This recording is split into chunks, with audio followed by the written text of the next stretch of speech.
Hi, good morning, and it is the 2nd of May. It is 12:15 here in Bahrain and 9:15 in India.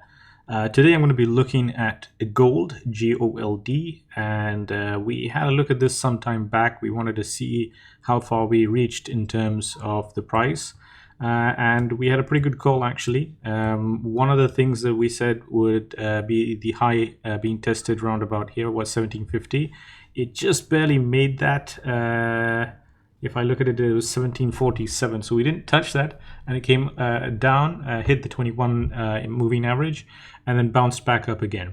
Now, if you're new to the channel, I would rather you subscribe.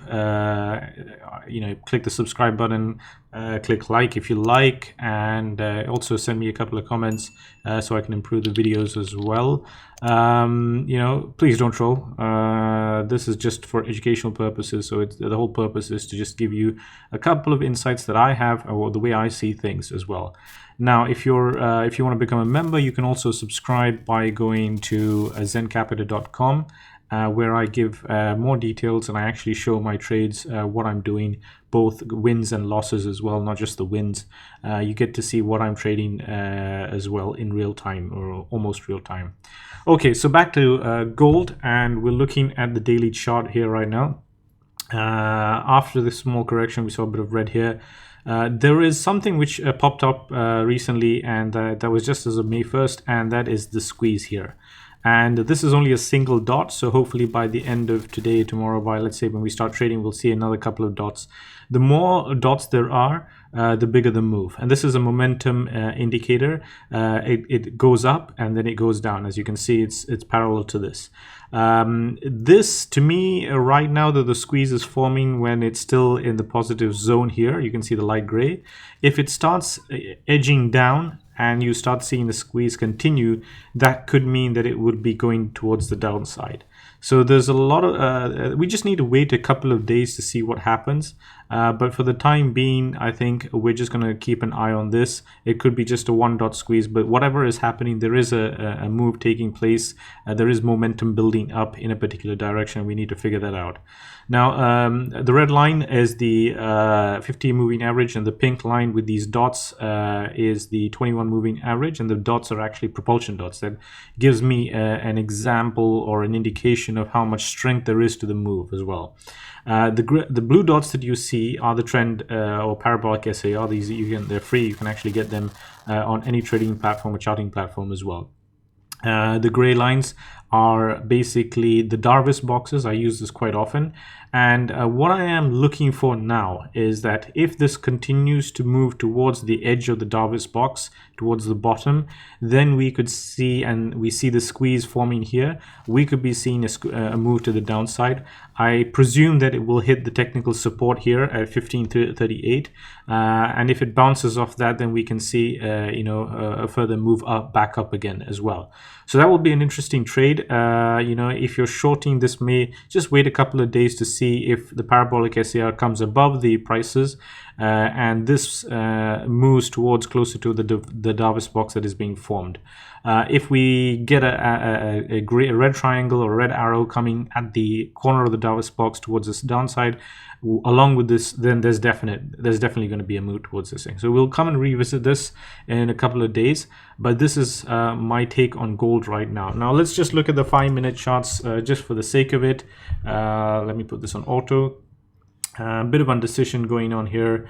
As you can see, there are lots of squeezes forming on this thing. You can do a lot of trading on this, but basically we tested the first resistance here just recently and it came down. Let me take the 15 as well.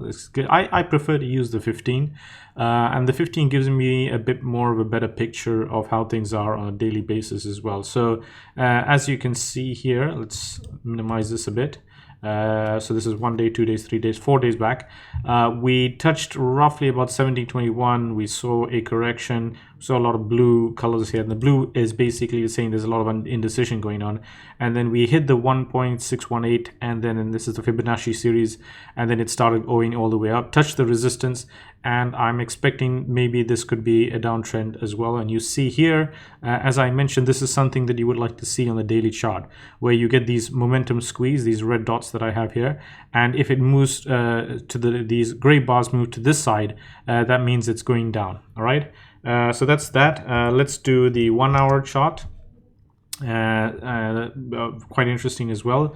Davis box was being formed. There was a lot of sideways movement for a couple of days, all the way from 28th to 30th, just going, up and down, up and down. It hit this, but you didn't see any indication of this going up, right? You would have seen a triangle. Let's see if there's anything else nearby here. Yeah, look at this. So you would see something like this, right? A red triangle or a red arrow showing that it's going down. And actually you do see that maybe if you come here, yeah. It came a bit late. I would have preferred it to be somewhere inside this. Now you could see here, these are what I call like false positives that happen.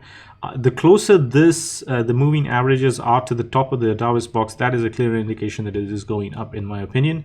This just could not make it above that. It bounced up and then just tumbled down. So here's an example.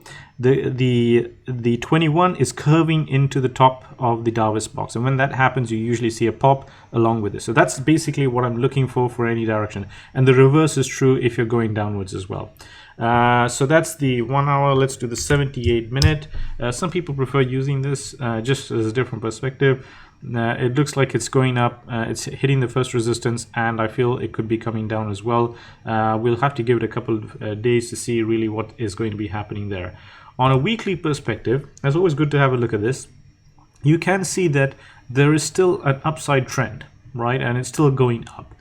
So while it would be safe to say that you may hit the 1.618 and then go higher from there, we could be looking at much more higher levels. I would say probably even to the 1920 level or the all-time high. So then we have a lot of move to go after we've crossed this 1750. So let's see how this works out. I'll just have a quick look at the monthly. Yep, it was down all this time, started to move up. And if you look at it, this was the September 2011 high. We could be seeing that if things get worse. And it's not going to happen probably this month. It could take a couple of months, maybe let's say probably by August 2021, you could be seeing something like that happen, maybe even sooner. So that's it for gold. I will be taking an analysis on other markets like the Dow Jones, the SPY, the Indian markets as well. So stay tuned for that, and remember to subscribe if you haven't. I really love your feedback. If you can give me some, the best way to give me feedback is either on Twitter. I'm available there. On our website, if you subscribe, you get a couple of free articles. There are some paid articles. It's not necessary that you take them. It's just that if you want to see what I'm doing and how I'm trading and where I'm putting my money, then that's the best place to follow me. But if you do subscribe at least for a year, then you will get access to a couple of the courses that I have. I'm giving them away to the yearly subscribers as well, 100% free. So thank you very much, and talk to you very soon.